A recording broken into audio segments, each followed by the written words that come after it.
Welcome, everyone. Happy holidays. I hope you are having a great holiday season, getting ready to meet with family and friends. I'm delighted to be here on my monthly Recruiter on Call with Jobs with Susan Strickland of Gateway Search Associates.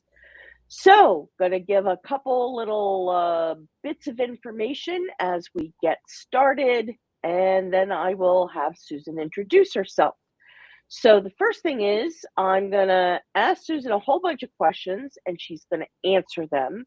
And then we're going to invite guests to come up at the end if they have any questions they would like to ask Susan directly. So in order to do that, you will need to have a link to get on the Restream, and we will provide that to you at the appropriate time. But thanks so much for joining us here today. And I'll tell you a little bit about myself, and then I'm going to pass it over to Susan to talk a little bit about herself. So I'm Lynne Williams. I'm in the suburbs of Philadelphia, and I wear a couple hats. So hat number one, I write resumes, LinkedIn profiles, and focus on keywords.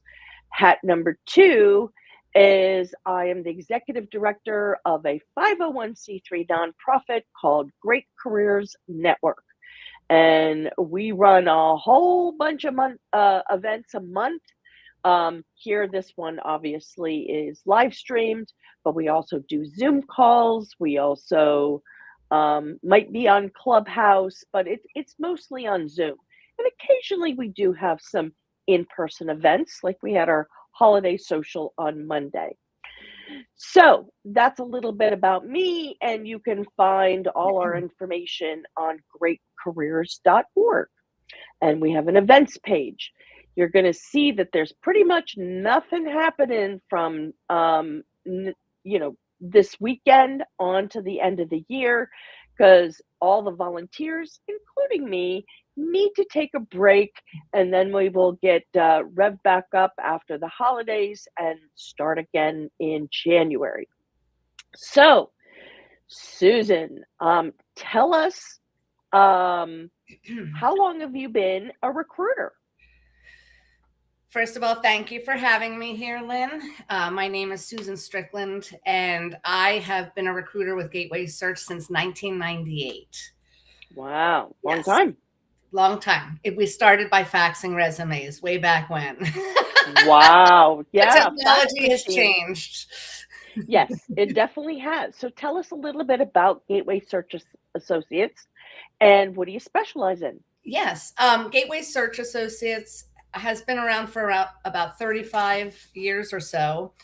And we mainly focus and specializing in working with accounting, finance professionals from junior accountants to CFO. But we are recruiters. So we actually now recruit for everything: engineering, human resources.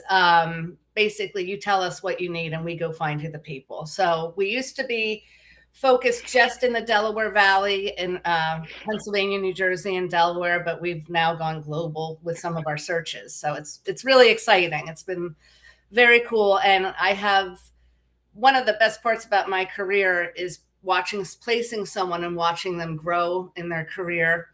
And I'm seasoned enough now that I tell my candidates are in the C-suites. So it's been really fulfilling, and to have a career where you can talk to someone and reminisce about work you did 15, 20 years ago. Wow, that's awesome. That's great. It's always great to track people's careers and, see where they started from and where they're at now. Mm-hmm. So it's a pretty weird world out there with jobs. I know a lot of people who have been long-term unemployed and whatnot. So what kind of trends do you see going on out there, and changes in the hiring landscape? I would say, going back to starting off with faxes and calling the hiring managers, and actually, HR being involved at the back end. Now you see these portals, which dehumanize the whole process. And not from my perspective. I'm a recruiter who usually works directly with the hiring managers when I can. I work however they want me to. But when candidates are struggling, to find the work. I think, first of all, the hardest part is keeping your mental status positive, and that you have to, you really, it's exhausting, and you can't even hear the no's. Every time you hear no, you just have to say next, right? So I definitely think one of the blessings of looking in the market is LinkedIn. It's a fabulous, the Facebook of professionals, right? And it will give you a lot of traction in your search that you wouldn't have in the old days, so to speak. Using the circle, looking for work, or, searching for work is always good to put on your profile, and really utilizing LinkedIn as a networking tool to not only advertise that you're looking for work, but to reach out through that, through LinkedIn to your peers and people and say, I'm looking for opportunities. Please keep me in mind if you hear of something. People love helping each other, and they won't know you're looking unless you ask. That is so true. Way back in the day when I was looking for my last W-2 job, I could kick myself now, because I started out, I didn't even know I had a LinkedIn profile. It was probably like 6 years before I discovered I had one. And then I had actually lost my job, and it's like, oh, how do I even have this profile? And I didn't know what I was doing. And I didn't realize that people are wonderful out there and they want to help you. Yes. And I wish I would have put it on Facebook and posted it, because it's people who know, like, and trust you. They especially want to help. Absolutely. And you and I, we met at CPANG, remember? Yeah. Yep. We met in person at a networking event, and you never know. It's like, you have to get out there and network in person, but you can also network online. We run a lot of events that are just straight networking events, as well as training, on some kind of career topic, but we always include networking, and it's so important people introduce each other. Absolutely. And it's amazing how small the world is, because even from my perspective, when I meet someone at a networking event, I may not have anything right then in terms of an active search, but it's almost like Murphy's Law. Within the next 2 weeks, I'll get that search. I'll be like, oh my gosh, I know exactly who to go to. And then follow on LinkedIn. I mean, LinkedIn is, even if you're shy or introverted, you're just sending a note. You're sending a note. You're reaching out to people. So it's an easier way to communicate and get some traction. It's also good when you're trying to find a reference. If you don't keep an active list of references. So according to research, I think it's like 80% of jobs are found, via networking. So you can't be sitting behind a computer and, hoping that a job is going to hit you in the face. It's not. You got to go out there and make it happen and contact people, because it's not who you know, it's who knows you. That's right? Yeah, and they'll reach out and connect with you. You may know some, it's just, we're all connected. And really, though, I think the most challenging part when someone's been looking for a while is keeping a positive outlook. Oh my goodness, that's so true. And not taking it personally and looking at it like you're going fishing. That one didn't work out. Just keep going, keep going, keep going. And the thing is you are going to land it. Of course, it's unsettling being unemployed, but you have to think of it. This next opportunity can be better than the last one. I know what I like in my career, and I'm going to set boundaries around it. And that's how you'll end up finding an opportunity that may be better than you ever expected. Amen. So being positive and optimistic is absolutely key, because nobody wants to hang out with a curmudgeon, right? Well, and sometimes I think people get caught up in the status of not having a job. I'm like, remember who you are. When you're out there networking, remember all of your accomplishments and skills. That's what you're bringing to the table. See where you can apply it next. Sorry, I'll be quiet now. All right, no worries. So let's talk about resumes. So what advice do you have to give job seekers for crafting an effective resume that stands out? What do you like? I like very clean resumes, especially in the world of portals where they may be pulling information from different areas. So the portal's not reading your resume clearly. So the resume in my world should be 2 pages for seasoned people. And it should start with education, computer experience, and spell out Excel. If you VLOOKUPs, pivot tables, if you have Power BI, list all your ERP systems, and then chronological order of your resume with the emphasis on your current last 2 roles. And then, especially when you get into more seasoned, we don't need to know when you were at the staff accountant at the, Winkin, Blinkin, and Nod CPA firm. Just put staff accountant, the dates. When it sounds silly, but I always tell candidates, if your GPA was a 3.0 or above, keep it on there. I don't care if you're 52 years old, because Really? Oh my gosh, yes. I have had hiring managers. This is a 90s story, but he was at a bank. We did a lot of recruiting for banks in Wilmington, Delaware. And this one hiring manager had a 4.0. He must have been 45 at the time. I was like 30. And I wondered, why do we have to keep hearing about it? But boy, did he love 4.0 GPAs when we put them in front of him, because people like to hire in their own image. It also, if you worked full time while going through school, put that self-finance 100% of education. That stands out too, especially if you have a good GPA. I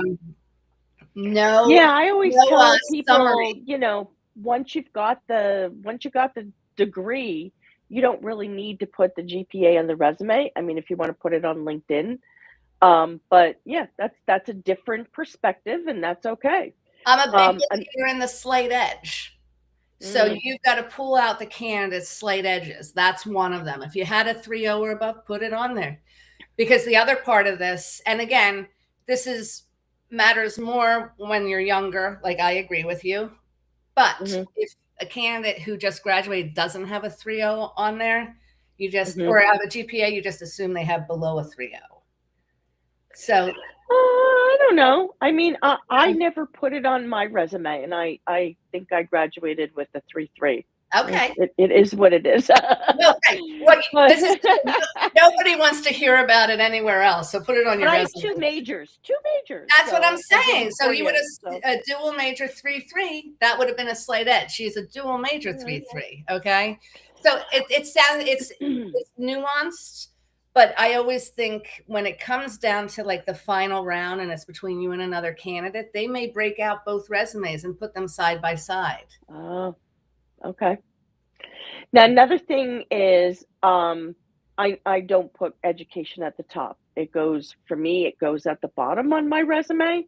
When I see education at the top, that's a red flag to me that somebody's fresh out of college versus a seasoned person. So, I always put the education at the top, because I want someone to read your resume in 3 to 5 seconds. That's the amount of time we look at a resume before something rings, blings, or distracts us, right? Like, so I wanted to say, MBA, undergrad from Villanova, extreme computer, excellent computer skills, and then chronological order. And you can read 3 to 5 seconds if that candidate is a fit for the role. What we're seeing a lot of are people are getting creative with columns and, all sorts of stuff. That resume is too confusing. And I think the idea is you're trying to beat the portal, but I'm seeing resumes where people will just list a set of skill sets, but you can't tell where the skills are from. So that's why the most critical part of that resume is the front page. So within 3 to 5 seconds, they can see you have the degree, the certifications, and the bullet points in your current role. This is why I love having these conversations, because we uncover different perspectives and what people like and what people don't like. And you have to do what's right for you and on your resume. But you're the first person that I heard that from, that you like education at the top, even from somebody who is more seasoned. So good to know. I'm happy to know that. I mean, now here's another question. Okay, go ahead. Do you? I have one recruiter that I know personally. He's local here. He does life sciences, and he likes to have a zip code a city, state, and zip code. Other people are like, nah, I don't need a zip code on the resume. What do you think? You know what? The truth of the matter is we take the address off because we put our letterhead at the top. But I guess a zip code would be okay if they're trying to, for the recruiter looking at your resume to say, is this within the mileage distance? I think that would be a good idea. Okay. All right.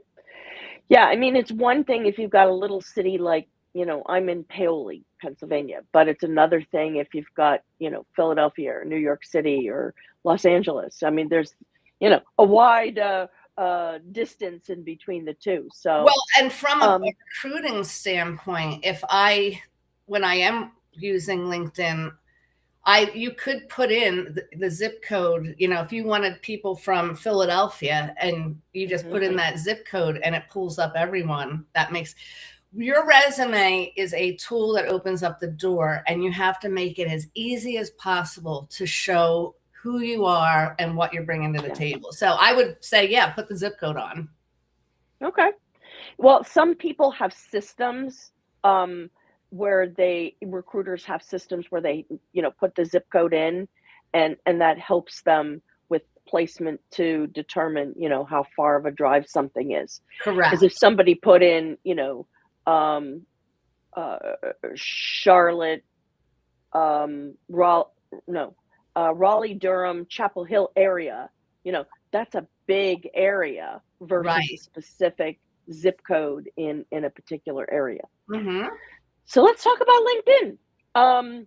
Do you look at LinkedIn profiles when you are looking at candidates, and what's your take on what do you see? I live in LinkedIn. LinkedIn is just wonderful. And it does make sourcing candidates a lot more direct. So when I look at a LinkedIn profile, I actually, for instance, I'm recruiting on mechanical engineer roles right now with a global manufacturer in Richmond, Virginia. So the first thing I'm looking for is a mechanical engineer degree. Okay. I love it when candidates either post their resume on LinkedIn, or you can fill it out so it looks like a resume. And it's important to put, titles are relative to companies. So I love it when they put an extra bullet point explaining what they're actually doing in this role. A detailed position, description, brief, but highlighting it. I love it if I'm looking for someone with data analytics, when I see Power BI, SQL right across under their profile. Again, going to that 3 to 5 second rule, because that's really all you're spending time doing. So here I have a question. I have a client who just graduated from Bucknell in mechanical engineering, looking for his first role. Is this an entry-level role, or do you need somebody that has experience? I have entry-level roles, so we'll have to connect after this, and I will introduce him to you. Okay, all awesome. Right. Well, this is back to and your then thing now. My resume writing style and my LinkedIn profile writing style. Okay, awesome. Awesome.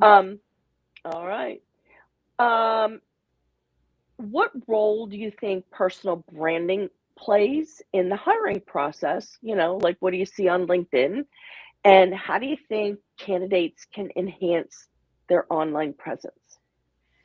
Again, posting their resume or filling out the chronological history and putting in a detailed description of their current role. Any certifications and degrees should be right on the front. If you are in an active search and it's, you're not trying to, I wouldn't recommend doing this if you're actively employed. If someone may chance upon open for work, that you have to be a little bit more discreet. But I do love seeing when you see open for work, because some recruiters will actually just go in and put open for work to see who's there, to, just pull through. You could say open for work senior accountant and you'll come up. So, and that's something that any way you can make it easier for them to identify you. I also, going back to the resume, if you're applying for a specific role, look at the position description and make sure your technical skills are on that resume in that order, and terms similar, like if not the same, right? Because that way If it is in the portal, it'll pick it up. And if it's just a human and they're looking at a million resumes, it'll stand out. Wow, this person looks just like the position description, when it's accurate. All right, I'm sorry. Go back to your Do you use LinkedIn Recruiter or LinkedIn Recruiter Lite to source people? I do. Okay. And I go out on LinkedIn. LinkedIn is so awesome, but you can get lost. You think you're going over here and you get caught in a rabbit hole over there. There's a lot of people to connect to. So when you find somebody that you want to send out for a particular position, for an interview, do you help prep them as a candidate for somebody that you're going to submit? Yes, always. I love, well, one, it gives us a chance to talk about how they would respond. I have a framework of the interview that I prepare candidates with. It's 15 minutes, and I've been doing it it's the same framework of the interview have been doing since the beginning of my career. And some of my hiring managers that I placed in the 90s, they'll laugh because they wait for the questions. They know it. But I'll tell a candidate to always, look at the bullet points and the position description before their interview and write out detailed examples. And when you get into the interview, you ask the hiring manager who they would describe as the ideal candidate. Mm-hmm. And then the most important question at the end is saying, do you have any concerns about my ability to be successful in this role? That is a great question. Yeah. That shows they have confidence in themselves and they're detailed and thorough. And it also, if there is a concern, you want to answer it there before you leave. Other than tell me about yourself, are there other interview questions that you would like to ask candidates that they should be prepared to answer? Strengths and weaknesses. Your strengths are always your technical skills. And again, you're going to reiterate your degrees and certifications. The weakness is something they already know by reading your resume. So it's something that did not deter them before. It's never a personality trait. Okay, so I love a great weakness is that next degree certification. I know it's that's a good one. An MBA for myself and my company. I just wish I had it under my belt already. That's a great answer. Yep. Sounding like you're a lifelong learner and that's your weakness. You don't have it yet, but it's a goal. I like that one. And you're showing that you're still investing in yourself for growth because the company is going to invest in you for growth. So when you're looking at resumes and LinkedIn profiles, can you tell when people have used AI? Oh my gosh, I can. I'm an English major, so yes.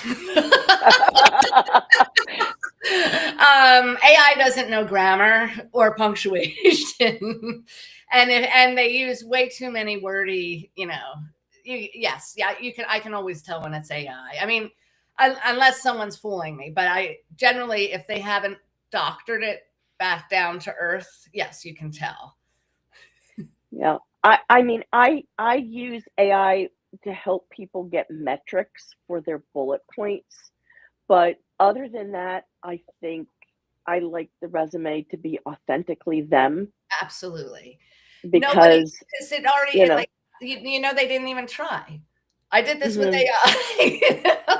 I think AI is good because it gives you an idea of what to do, but you must go back in there and put it in regular words. So according to the World Economic Forum, 170 million jobs are going to be created over the next decade. Okay. And when I have made contributions to other people writing, as a co-author, various articles, from the research that I've done, it's coming up that AI is no longer a nice to have, but it is a must have. So I'd love your thoughts and perspective on that, as well as what other skills are sought after and qualifications for candidates right now. Well, always degrees and certifications in accounting and finance. we've seen candidates now basically graduate with master's degrees. They're coming right out. They get an extra year to get their certification hours for the CPA. Definitely computer systems, strong Excel, again, any data visualization tools that you have, and of course, large ERP systems. So I know it's probably like a decade or so ago, I read an article in the Wall Street Journal, and they said the future leaders would be the IT, the IT versus the CFO because of the data analyst. If the data is not right, nothing else is. So I think we're seeing a generation coming out where they're running circles around us. They're coming out very well trained. And then for more seasoned professionals, just being open to picking up new systems and using AI where it is beneficial to you. But I'm not a fan of turning your brain off and just using AI. Like, you have to go back in and read and revise it. Yeah. Okay. So, any other skills that people should have? Like, do you want to talk about soft skills versus, some hard skills? Yeah, sure. I mean, well, certainly in whatever profession you're in, always showing a resume that shows progressive learning, showing promotions on your resume, and how you have the building blocks of the base of your career and how you keep adding it up, which the broader you build it across, the bigger the opportunity you have. Certainly soft skills are important, good communication skills. The younger generation, when I call them, they act like there's an emergency. How did you get my phone number? I'm like, oh my goodness. I just called the front desk.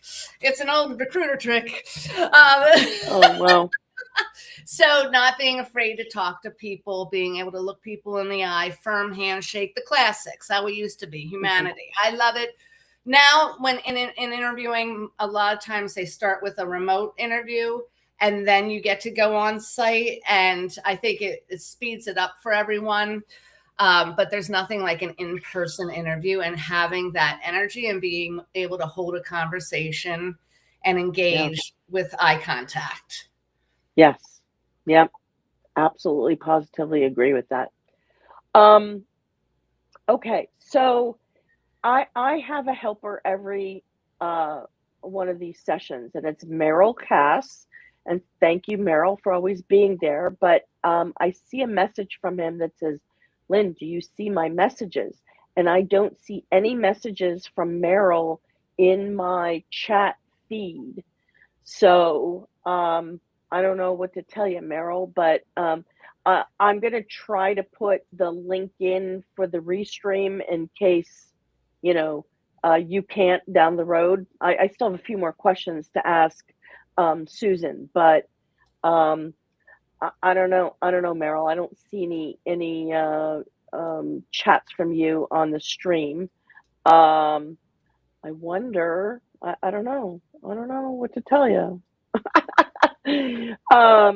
Anyway, let's get back to some questions, but after I do a little commercial break. So just to let you know that this is being sponsored by two organizations. One is greatcareers.org, which is the 501c3 nonprofit that we've been around since 2010. And we turned into a 501c3 nonprofit in 2017. We're always looking for volunteers. We're always looking for board members. So if you have talents and skills and ever wanted to be on a board or an organization that does career-related, education and networking, let me know. We definitely do lots of things virtually, but we do like to break bread together, in person too. But we can't always do that if you are not in the local Philadelphia area. So the other organization is the Thought Leadership Branding.club. And if you go to their events page, you will see some amazing events run by fellow career coaches. And it's a club, believe it or not, that I've been in. It'll be 5 years come next month, 5 years. So I love it as an entrepreneur to get, support. And it's like my own private little board of directors, for my acting as a solopreneur. So if there are other coaches or entrepreneurs out there that have an interest, we have a weekly coaching call, we have a tech clinic, um, and it's all about transformation. And check out the pricing now and check out the LinkedIn company page because pricing is going up 60%. So if you lock and load it in, even for 1 month, just to test it out before the end of the year, you'll get that in there. All right, so enough for my commercials. Back to questions. What kind of jobs are you currently trying to fill? Where are they located? And do you have any remote jobs? Sure. All right. I'll tell you the overview. We have a remote controller opportunity with a global IT firm. It's going to pay 80 to 100. I also have 2 controller opportunities with 2 different law firms in the Philadelphia area. I have a remote marketing position with a global manufacturer where they're looking for someone coming out of the UK. For somebody that works who lives in the UK? Yes. Oh, okay. I also have a remote global business development leader role with a global manufacturing company. That one's going to pay 150 to 165 plus bonus. And they're looking for someone who has aerospace industry. As I mentioned, I have a number of engineering roles in Richmond, Virginia, a run plant engineer, maintenance engineer for mechanical, maintenance engineer for instrumentation. Let me see. I also have a process automation engineer, again in Richmond, that's going to pay like 100 to 130 with a bonus, a plant continuous improvement leader in Richmond, an application development specialist for Rockwell transformers. That's very specific, but if you know anyone, please tell me a little bit more about that, because there's somebody on this call who actually is my client, and I want to know a little bit more. Okay, that one is going to pay 140 to 160 plus bonus, and it's with a growing global manufacturer. So it's an exciting, like software engineering kind of stuff. The transformer, that one it is engineering. They're looking for someone with dry type transformers. Here, let me tell you. Someone who has 5 to 10 years research and development, design engineer background, not sales engineers. They love veterans, military or firefighters.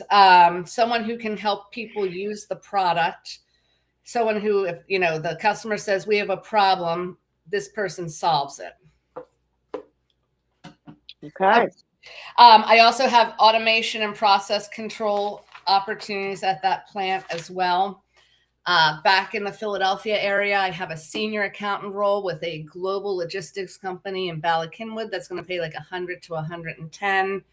I have a hybrid consolidations reporting manager role with a global manufacturer in Mapleshade that's going to pay around 110, 120 plus bonus.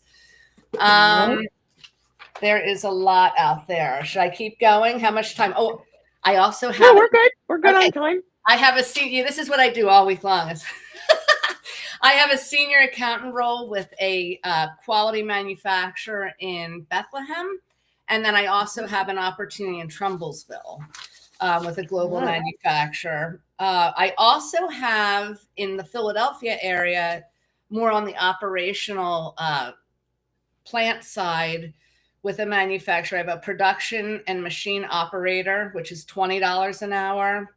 A quality control technician, 65 to 85, and a senior sales lead, business development lead, and that's going to pay around 120 plus 30% bonus.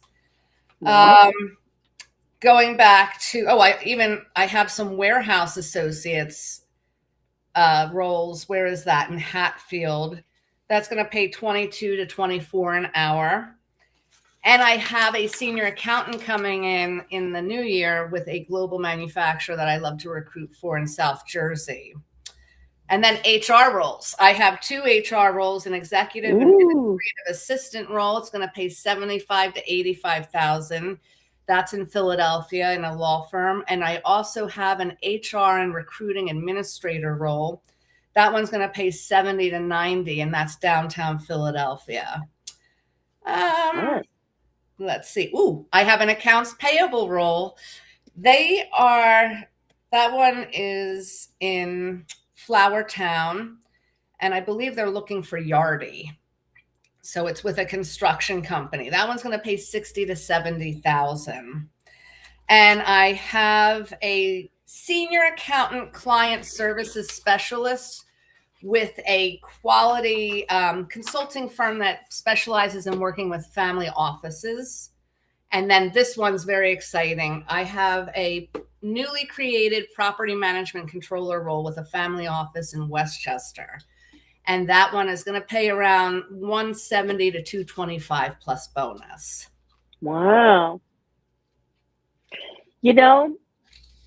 All these people are looking for jobs, and there are jobs out there.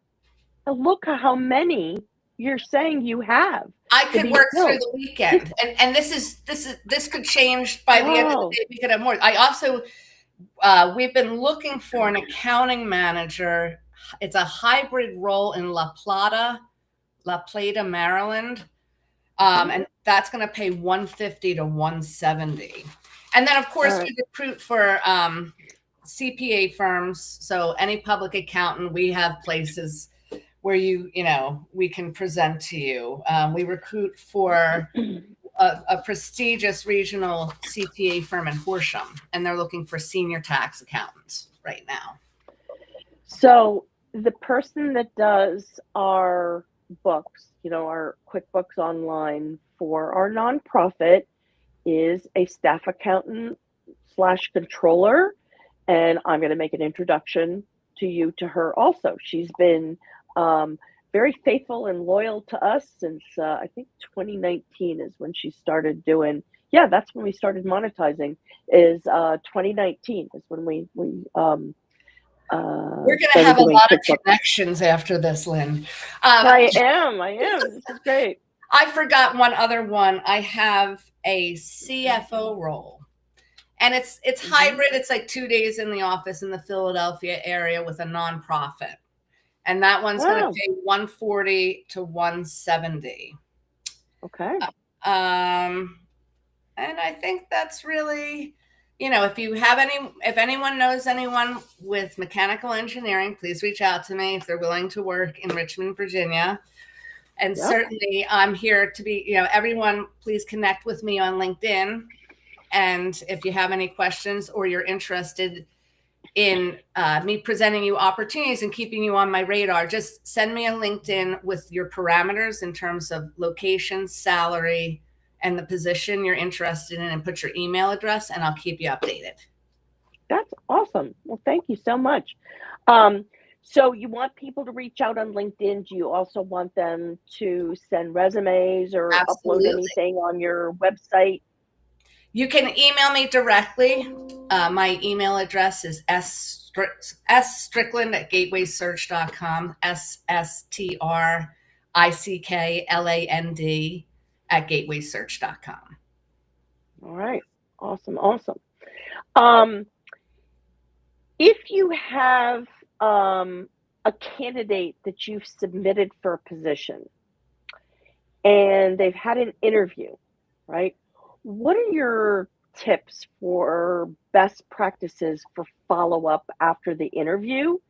And while you think about that answer, I'm going to ask Merrill if he can put the link to the Restream in case anybody wants to come up and share anything with us right here live. But I still can't see any of Merrill's comments. So hopefully this will all work out in some way, shape, or form. But yeah, so tell us about how people should follow up. I will certainly, if they've had an interview, most certainly send a thank you note. Short and sweet, and highlight. Email? Yes. Mhm. Email a thank you Okay. note. If you were going through a recruiter, certainly stay in touch with your recruiter. And I would follow up after a couple days, hey, have you heard anything? Certainly your recruiter is going to let you know as soon as they hear anything. That's what we do. But it never hurts to come back in front of, my desk, because I have a lot of plates spinning. So I'll be like, oh yes, let me get your feedback, if I haven't received it. If you're going directly and you've sent a thank you note, I recommend waiting about 2 weeks, and just say, is there any interest or follow-up, any additional information you need from me? I also like having your references completed up front. So that way, I like, especially if you've been searching for a while, it doesn't hurt if the person's okay with it. You can take their contact information, but put that reference on the front of your LinkedIn. So it's almost like a blessing, like, oh, this person already has a reference right here. But I'm not even opposed. I tell candidates, if you're applying directly and you can attach your references from the beginning, it's another slight edge. Because the HR person will say, oh, look, his previous boss said he was great. It's just unfortunate he got caught in a restructuring. Yeah, gotcha. Looks like my link made it on the chat here. I hope people can see this. So if you do want to come up and join us here on stage, by all means, just click on that studio.restream link, and then we'll invite you up. All right. More questions while we wait to see if there's any takers on this offer. Is there anything that I have not asked you that you want to share? Anything you've not asked me? I guess going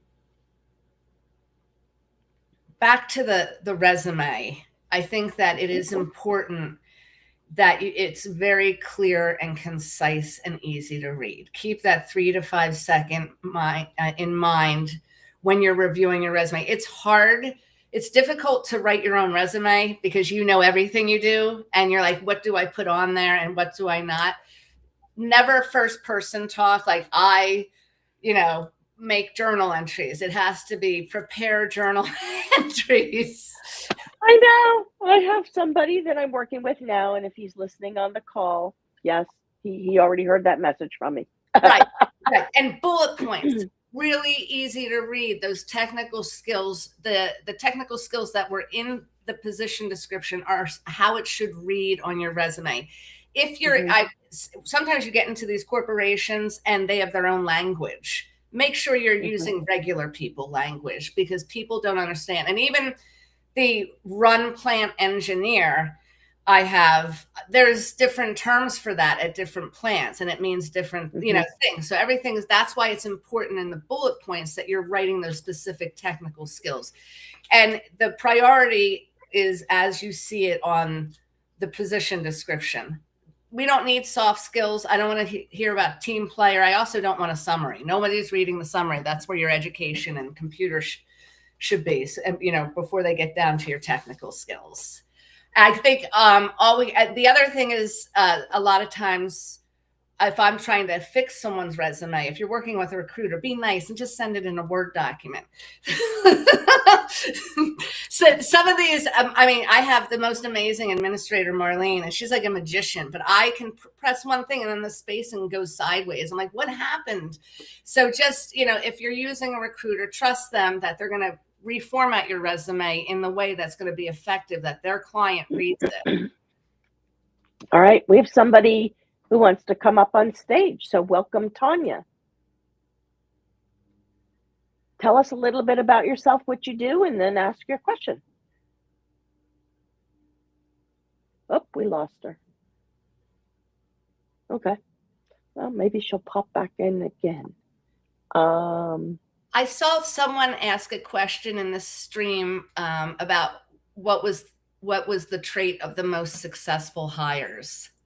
Oh. And Good if I one. could address that for a second, and this stands out in a world full of entitlement. And we're all coming back from the pandemic, and everybody enjoyed remote for a little bit at least.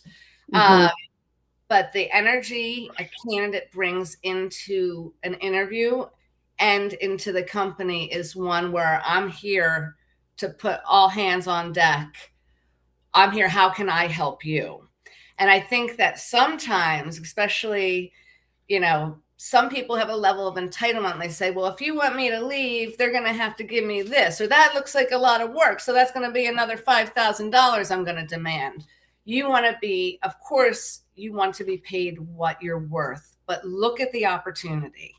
The opportunity should be chosen because you like the people, you like what you're doing, you're going to get good benefits, and you're going to build skill sets that make you even more valuable than you were before. So every time a candidate moves, the most successful candidates I have worked with literally will be perfectly fine in their career, and I'll call them with an opportunity. And they're like, okay, I'm going to look at it, even though there's nothing wrong here. And they will leave for the better opportunity. And that's the most successful candidate, because when it comes down to it, do they ask me to negotiate strong offers? Always. I love negotiating strong offers, but sometimes there's internal equities that they can't pay you more. And that's good, because that means it's a good company. They're paying everyone fairly based on their degrees, certifications, and skills. So if you take the opportunity for the full package and the money's off a little bit, don't focus on that. Ask for it. But if they say no, take that and be excited, because you are making a strategic move in your career that is going to pay off for the rest of your career, especially if you pick a company where you can set roots and grow. And you can also negotiate benefits. So Joni wants to come up on stage. So welcome, Joni. Happy to have you here. Hi, how are Tell you us a guys? little bit about what you do, who you are. I'm originally from Wayne, Pennsylvania, and my mom works at Penn, and my dad owned an architecture firm downtown Philly. And gosh, I've been here 20 years in Chicago, so I just miss it. I miss the pretzel stands on the corners. And I miss Wawa big time. Are you still a Birds fan? Of course. Oh, thank goodness we haven't lost you.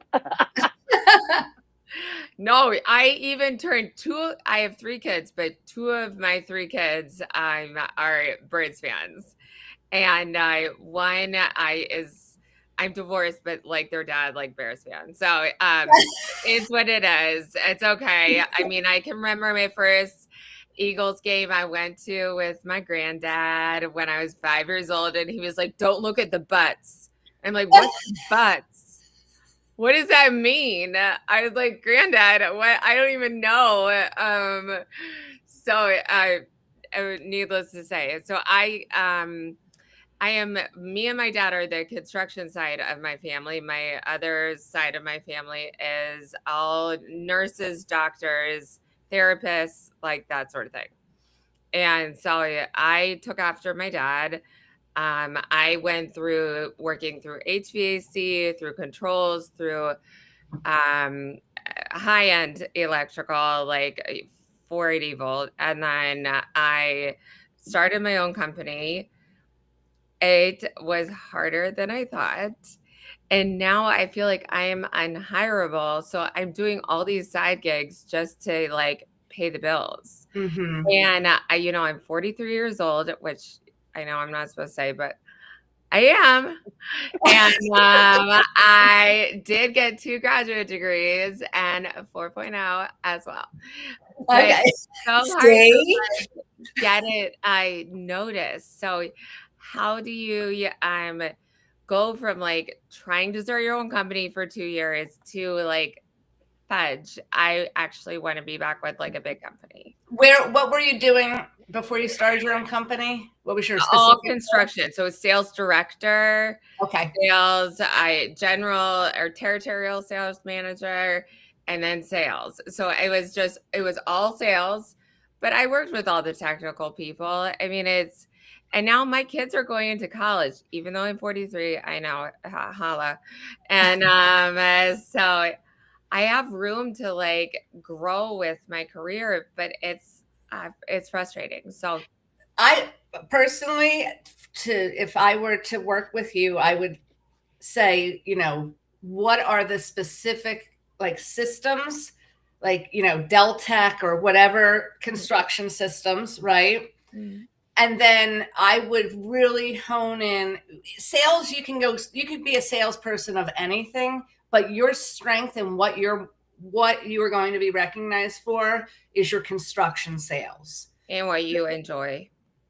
What you can really like, I guess, put a smile on your face in an interview. You're like, I want to sell cell phones. No, I don't. Right. I mean, you gotta be a little authentic, but I do think putting bullet points of all of those technical applications, not, just, simple engineering coding applications that will help for me. Yes, that's like I didn't mention it, but an API 510, 570, 653 MIQA inspector at that manufacturing plant in Richmond. And I'm saying this to you because how do I go find those people? I put that certification in LinkedIn, Richmond. And it pulls it. I don't even think I have my OSHA 30 on my resume. So that's OSHA 30. Like these are the good point. And then take this reverse from your standpoint using LinkedIn. You go into the top bar and you put OSHA 340 certification, and it pulls up jobs that are required. Very true. Okay. So that will take you quickly because I have also like my company built modular homes, and I had a crew of 15 guys, and it was like an amazing experience. I just didn't realize how like hard it was to like not be profitable in the first Well, listen, you from an apprenticeship, right? Like if you're in sales, in construction, and maybe in modular homes, I might add, like, again, you have all these technical skills that are specific that people will want you, and that's your slight edge. I know, but I'm 43. People think I'm like, oh my gosh, don't the age that. Baby. Yeah, you're a baby. And I tell people, like, people don't want to put on when they graduated. I'm like, just put it on. They're going to know when you get there anyway. I feel like AI is checking us out. AI is like, graduated in 2000. No, get out of here. No.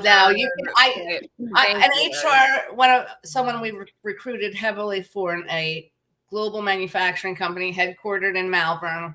She and I were joking one day at a Flappy Hour event, and we were saying the candidates to go out with the boys from Malvern Prep. What's happening in Malvern? Right, but she and I were saying when you don't put information on it, the recruiters see it, and then we're like, yeah, we know, and then we kind of like, it's like there's information missing. Put the resume to the side. Let me see what else I have here. That's why I'm just like, be direct, make it clean, show them who you are. All right. Well, hi to Ira, Barbara, Chuck, Solani, everyone who has been commenting on LinkedIn. Hi. So thank you for allowing me to be part of this. And you gave me some really great ideas. And also, I just wanted to say, like, it's so hard at 43 because you have so many other interests. So like, I don't know. This is what I want to do. Like, be in sales for construction. But like, then you're like, I also sing in a band and I paint and whatever. And so. Oh my goodness, Joni, I want you to go to thoughtleadershipbranding.club/events. Okay. Today at 4 o'clock, this is the group that I've been involved with for, almost 5 years. Wait, let me. Jesse Kirschbaum is speaking about, music and trends for 2026. You never know who you're going to meet on here. And Taylor, who is also on this call, we'll get to you in a minute. He is into music and YouTube and content creator and all that. I just love it. It's definitely a side hustle. It's nothing like a major, because I love construction. I love building a home. I love everything that goes into that. I hear you. I was in the construction industry for 14 years. Yeah. And so, but I can't give up this other part of my life that's creative. And it's called multi-potential life. And that's okay. You can have people are allowed to have more than one passion. Like it's absolutely, okay. absolutely. And that's what let's get to Michelle. And then go ahead. Sorry. All right. All right, Michelle. Thanks for joining us. Michelle's been involved in many of my events for years. So how you doing?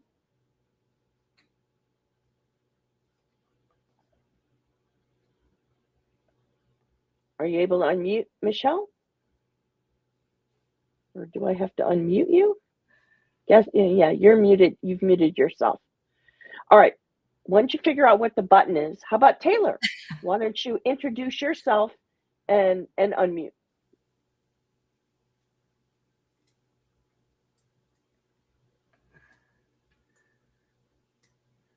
All right. Are we having some technical difficulties?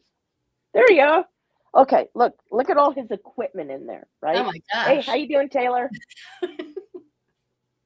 Oh, we can't hear you for some reason. There you go. Now I hear you. This better? I hear you. Yeah. All right. Wonderful. Hello. How's it going? Good. Good. My name is Taylor. I'm a video editor. I've been a video editor for almost as long as I can remember. I picked up a camera when I was about 12. And my dad, fortunately, saw some sort of potential, and he sent me to film school. So I went to film school at Full Sail University in Orlando. And ever since, after I graduated from Full Sail, I started working mainly like corporation, like entertainment, like Discovery Channel, National Geographic and stuff. And then I kind of realized that like the regular schedule of a 9-to-5 sometimes gets in the way of living an exciting life. So I tried doing freelance, and I did a lot of work for myself with like different people from the internet. Influencers are called these days. And I tried living in LA for a little bit. I moved to LA, and then this really small thing that no one's ever heard of called COVID came, and I decided to move back to Virginia because I had no idea what to do in a world of no entertainment, really. We weren't allowed to do much. Can you explain what COVID is? I don't. Yeah, eventually someday people will know about it. But back in the day, I wasn't really sure if I should live in this place that was completely designed for entertainment, and all of a sudden, overnight we weren't allowed to do all the things that we were supposed to be doing for work. And I figured if I was going to be anywhere, I might as well be near family. So I came back here to the East Coast. And I would say it's probably a good thing I came back, because LA apparently is not doing all that amazing right now. I would love to be there and like be able to tell you myself that LA is not doing well. But from the research that I've been getting from my friends that live there still, that didn't do that same move that I did, they have mentioned that right now it's better to just grow the grass that you live in. The grass is not green on the other side at the moment. But my dream, really, my goal, the fires. I mean, it just changed everything. But yeah, that's your point of view. Sorry, go on. So I'm going to butt in for a second, and I need to tell you something special about Taylor, because he might not mention this. We're not getting political, what you believe in or what you don't believe in, but we're talking about an opportunity that he has had. He's actually been to the White House and interviewed President Trump, and he's been on Air Force One, and interviewed Millennial Trump.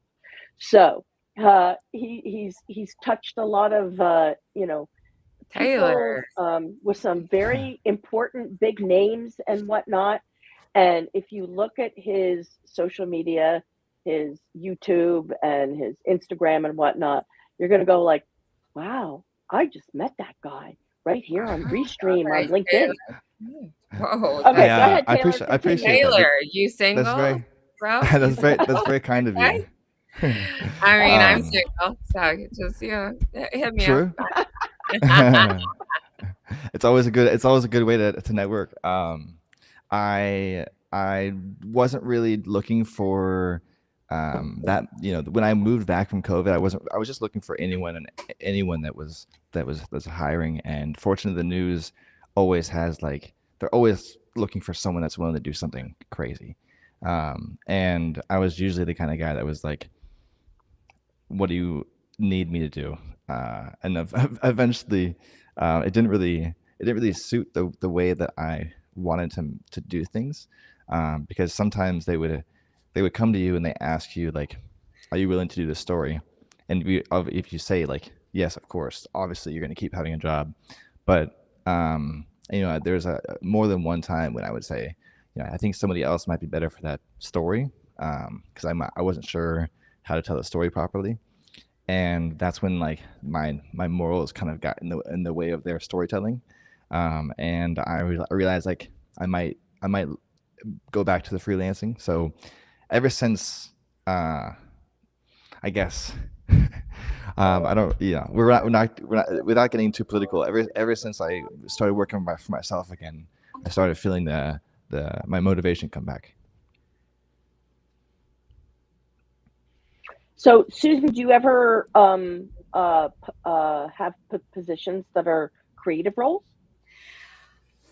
No, I made the marketing role in Europe, but I guess your question is you're trying to get a day job?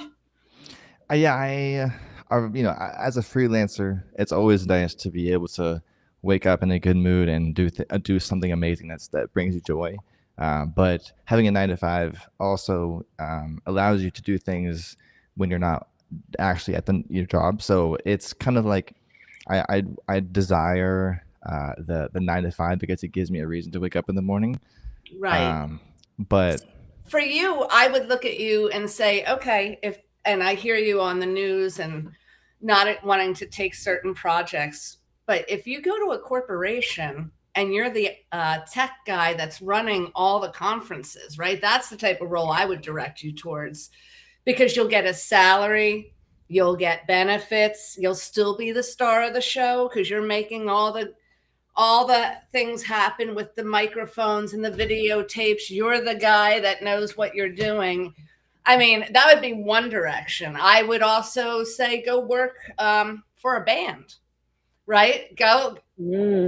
I mean, you have technical skills. Now, a band's going to be super fun, but are you going to get a 401k and start compounding your savings so you can retire one day and really do whatever you want? I would always want to get a job that had a base salary and a bonus, benefits, and a career path. And going back to when you look at these roles, and I'm going to say this because I talk to candidates the way it is all week long. So I'm just going to talk to you directly. This is what I'm saying about I'm here to learn and grow, putting your ego to the side and your requirements of what you need to work there and saying, this is what I can do. Where can I grow in this company? Oh, and by the way, what kind of benefits do you have?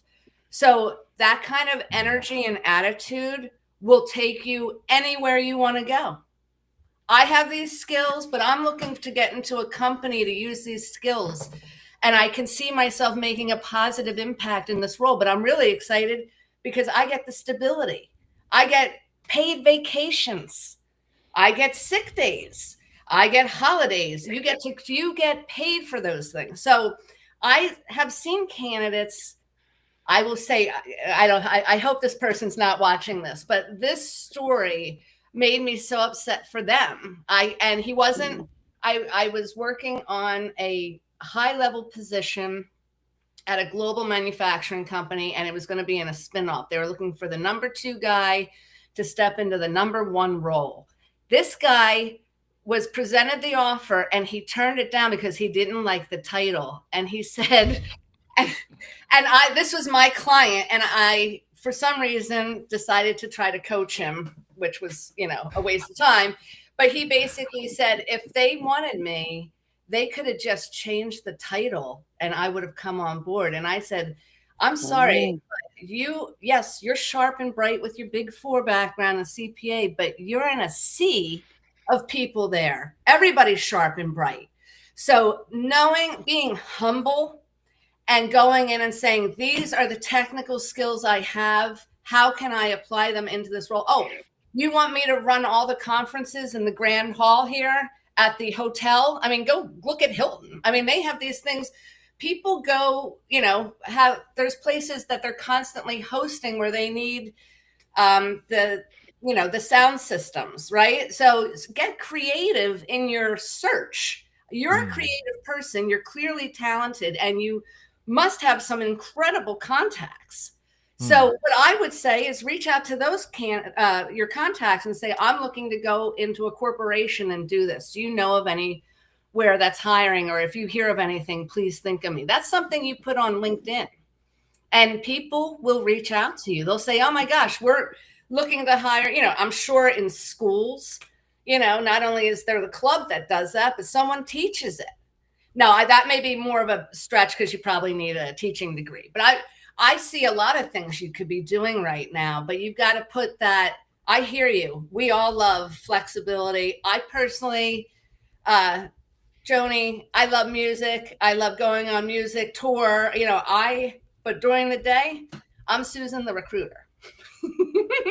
That's you can have both, right? You can have both. And I think that most people that I have hired over the years, I really look for them to be dynamic and enjoy that creative aspect, because I think as a salesperson, especially, it is so important to embrace that creative aspect. So, I get up at 5 a.m., I write poetry, I sing, it's made me feel a lot better in the last 9 years raising my kids on my own. And so so I am a big proponent of that for anyone I hire. And also, as I said in the chat, I hire personally, like when I was, I'd hire 5 people and see who worked out for the next month. I would never. And who was the person who worked out traditionally?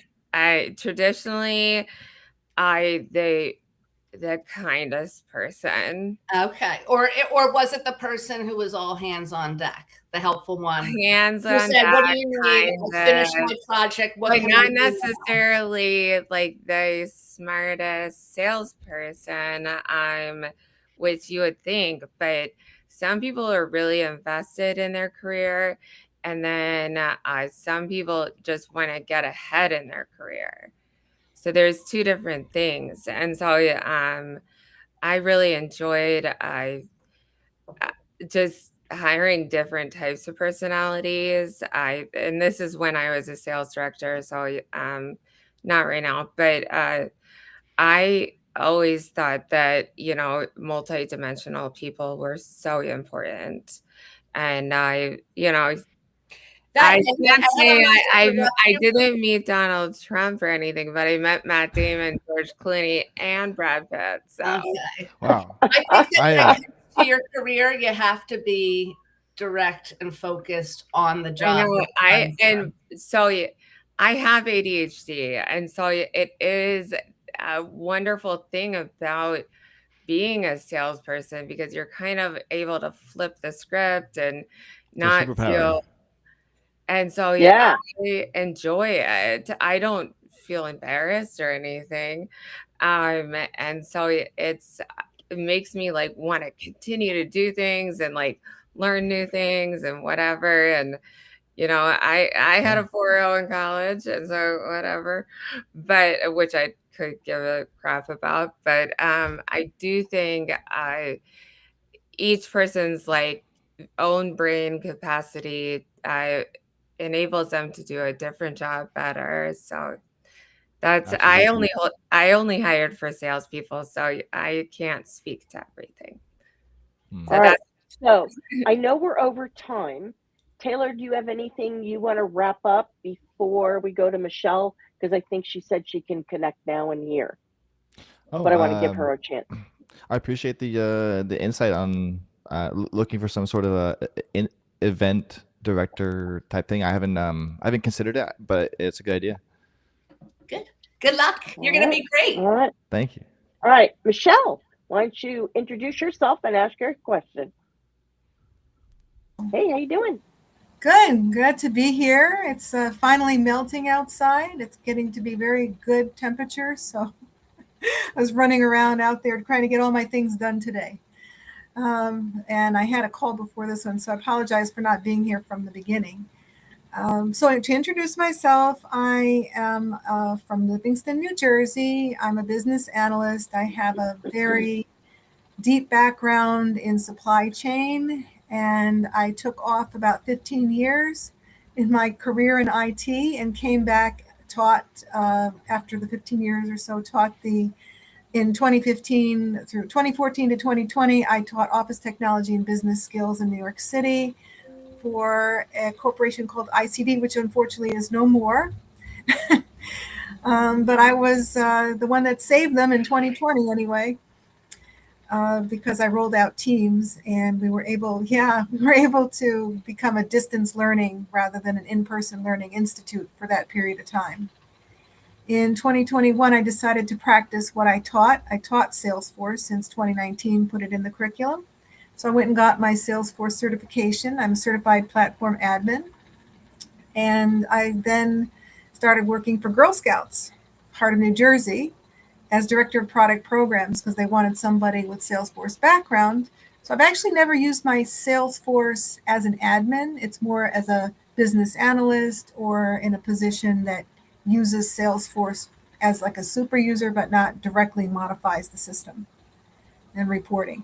I got picked up by Johnson & Johnson to work on what then was the split between them and Kenvue, and to set them up with their own B2B e-commerce systems, which we did. Salesforce was in the running, but did not win the bid. Too expensive. And they are an SAP shop, to be fair. So, especially in fulfillment and delivery, not in commercial, but in fulfillment. What are you looking for? What question did you have? My question is, with my crazy varied background and having now been out of work for a year, what would you suggest? I have been applying to jobs. I have been getting interviews, but I'm never the one they pick. Okay. So a couple things. One, when you're looking, I would, again, just like Taylor, I would recommend you go into LinkedIn, and in that top bar, and you've probably done this, but you put Salesforce administrator, right? Because that's going to be Salesforce is very marketable. So you may pull up positions that you wouldn't consider, but you'll be able to review what type of roles are out there that you could try to apply for. That would be the one, when I hear your background, what I heard was Salesforce administrator, facilitated the spinoff and creating the new B2B network. So those are your technical words you're going to search for other companies, also pharmaceutical and, the pharmaceutical industry. Now, the pharma industry is hot and cold. But the other thing I would say, if you are interviewing and you're getting the second interview, but then you're not being chosen, are you at the end asking, do you have any concerns about my ability to be successful in this role? Sometimes I ask, it just depends on how it flows in. Okay. That question, I counsel my candidates, you ask that no matter what. It was nice meeting you. The fire alarm's going off. You're like, thank you. Do you have any questions about my ability? Because right there, if they have a concern it's something you can overcome and you will wipe it off the plate. So then you can keep moving forward. The only other thing I would say is and again, I'm in a lot of networking groups around here, and I see people who have been sharp, bright people, and it's taking them a year. And it's usually people who are making more money. And if you're competing against someone that is making less money, and even though you have more skills, they may go with the lighter level person because they can see growth. They can keep giving them a raise. So here's what I would say to you, and I'm not sure how you're handling yourself, but when they say, what were you earning? You tell them, but when they say, what are you looking for? I'm negotiable. I'm looking for a career opportunity. And you make it clear at the end of the interview, listen, I know, this is the role for me. I am very interested. I've got the skills for this. What would be the next step for here? And do you have any concerns about my ability to be successful in this role? I had a plant manager search, highly competitive with a global manufacturer in Lansdale. My candidate was coming out at DuPont, and he was like 100,000 over what they were going to pay, but he was looking to move back to the area. So he could have done this job with his eyes closed because it was a smaller plant than what he was used to. The other candidate they made the offer to, I said, why don't you go with that other guy? Because you were about to get the best deal ever with this candidate. And the HR man said it was his energy. This candidate said, I want this job. He goes, and that really stood out. So I think that telling them at the end, asking the question, but then telling them, this is exactly what I'm looking for. What would be the next step from here, and putting it out on the table. Okay. And then if their concern is, if you ask and they're like, well, we're concerned because we feel you'll be bored in this position. You're like, I think the opposite. I think I can come in here and learn, grow, and I'll be able to show you how we can do things better. I have the experience, so I can streamline the policies and procedures. And you make your knowledge invaluable. It's not this big weight like, oh, I'm too seasoned. No, it's the energy you're bringing to the table. I'm excited about this because I know I can be successful in this role. And I'm excited because I can see I can invest myself and build a career here. Yeah. Yeah. I see from your point of view how that would be very enticing to hear from the hiring manager's point of view. I also see that what they tell me usually. Pardon? Where do you live? Livingston, New Jersey. Okay. So how close to Philadelphia? Not commuting distance. Not convening. Okay. I have a friend who's one of the directors at Merck. And Merck is in Rahway, though. See, like just connecting this way, you might not want that at all, but I would certainly. Merck is in Rahway. They have a large presence in Rahway, New Jersey, and that's pretty. She's in Philadelphia. She's the director, but I could do that for you. Just pass your resume along. That's how people get hired. Right. Go into like a weird room and you're just, Meryl has connected us. The other thing I would say to you is your resume on your LinkedIn profile. No. Okay. Is Salesforce, like I would have sometimes I have my certification right there on my LinkedIn profile. Good. Okay. But put your resume on there. I've been told not to put your resume. I really do feel like it's about connections, though. I mean, of course, I did recruiting. It's always who you know, not what you know. In the end, it helps expedite it. But there is no harm in coming back from. Of course. Think about the HR recruiters on the other side. They're overwhelmed with data. And you can pay someone to do your LinkedIn profile. And you put your resume right on your profile. You're making it easy. They may do a word scan. Salesforce administrator. That's not your certification, right? It's Salesforce administrator. Yes, it is. That's my certification. Because your resume is right there, it will draw up in the in the search.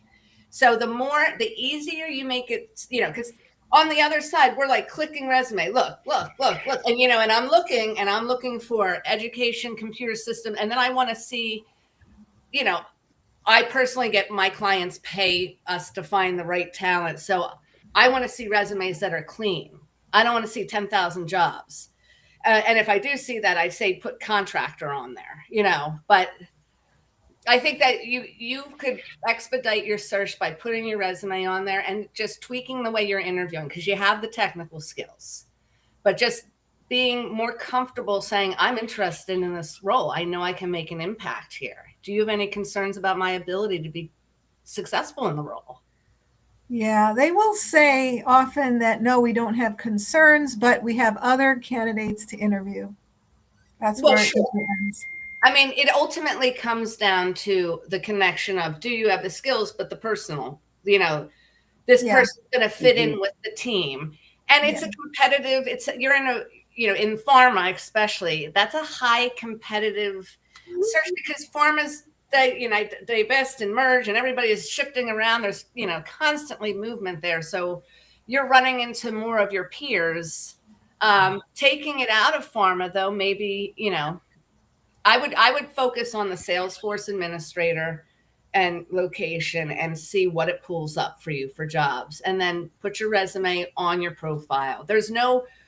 The thing is, like Ben Franklin said, like, are you going to have a business and not tell anyone about it? That's what advertising is about. This is your ad, right? This is your personal brand. Did Ben Franklin say that? Mm-hmm. Wow. Well, for Philly girls, we know all the fun facts here. Thank you very much, Susan and Joni. I wish you the best. You're going to be great. And certainly reach out to me. Michelle, just connect with me. We'll figure it out. Hopefully things will open up. Yeah. Just connect with me. I can at least help a smidge. Glad to make some new introductions here, and thank you all for listening. We are way over time. I actually do have to leave for an appointment, so I can come back for the 4:00 Thought Leadership Branding Club event, which I don't want to miss.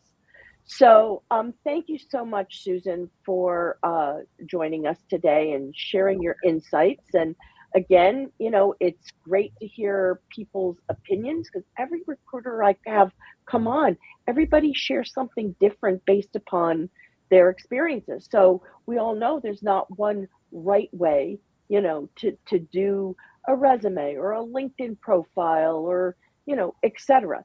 So it's great hearing different perspectives. I love it. And thank you again. So how do you want people to reach out? LinkedIn as well as your website, gatewaysearch.com? Just come directly to me at my email address at sstrickland@gatewaysearch.com, SSTRICKLAND @gatewaysearch.com. And then we'll go. Our website. I'm so busy looking at LinkedIn that LinkedIn is really the most direct. If you come to me there, hey, you're hard to find on LinkedIn. I am. It's in/Susan-Strickland. Okay. She's customized her LinkedIn URL. There was at least other 5 Susan Stricklands on LinkedIn. So I was like, I don't know. It doesn't look like she's you can type after the /Susan-Strickland.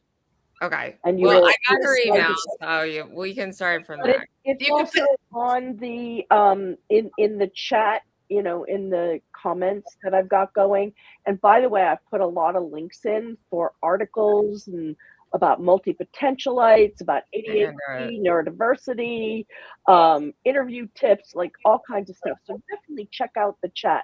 But I will check it out. I'm a constant Thank learner. you all. So this was so great, Lynn. Thank you for having me. Let's connect afterwards about those searches. All right, Susan, we've had Taylor, if you want to go out for coffee, I don't know. Yeah, let's go out for coffee. For a long time on LinkedIn. I was trying to find you on LinkedIn. Have a great holiday, everyone. Have a great day. Merry Christmas. Bye. You too. Merry Christmas. All right. Bye-bye.